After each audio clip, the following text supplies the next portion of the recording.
A mysterious coded letter, a conspiracy hidden in the heart of Washington. When Barron Trump uncovers the truth, he becomes the one thing the elite fear most, a genius who can't be controlled. It was a cold evening in Washington, D.C. The streets outside the Trump residence were eerily quiet. Inside, Barron Trump sat in his private study, a dimly lit room stacked with books, ancient philosophy, modern politics, complex mathematics. Unlike most teenagers, Barron wasn't scrolling through social media. He was staring at a coded letter that had mysteriously appeared in his room. It was unsigned, written in cryptic Latin phrases, and hinted at a deep conspiracy within Washington's elite. Who had sent it? And why him? He knew one thing for certain. He wasn't going to ignore it. Barron's sharp instincts kicked in. He quickly scanned the document and noticed an anagram hidden within the words. Rearranging the letters, a location was revealed, the Jefferson Memorial. The note mentioned a meeting at midnight.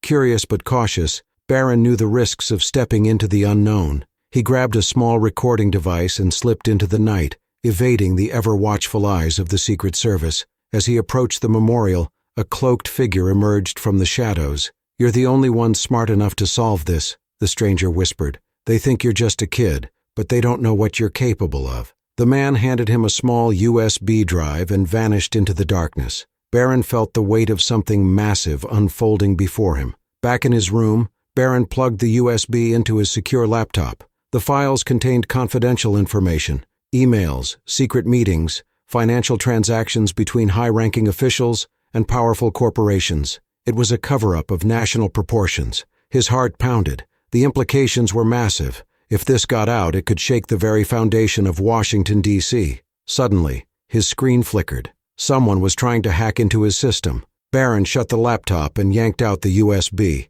He had to act fast. Footsteps echoed outside his window. A black SUV was parked across the street. They knew. He barely had time to react before his phone buzzed. A message from an unknown number. "You have what we need. Hand it over or you and your family won't see another sunrise." Instead of fear, Barron felt a surge of adrenaline. Whoever they were, they underestimated him. He wasn't just going to run. He was going to turn the tables. Using a secondary, untraceable laptop, he uploaded a fake version of the files onto a cloud server. Then, he initiated a cyber trap. Anyone who tried to open the files would have their location and identity exposed. Moments later, a hacker fell right into his trap. Barron tracked the source, an unmarked government building on the outskirts of the city. "Gotcha," he muttered, a smirk forming on his lips. The next morning, he made his move. Disguised in a hoodie and dark jeans, he walked into the building's lobby, acting like a lost tourist. The receptionist barely glanced up as he slipped past security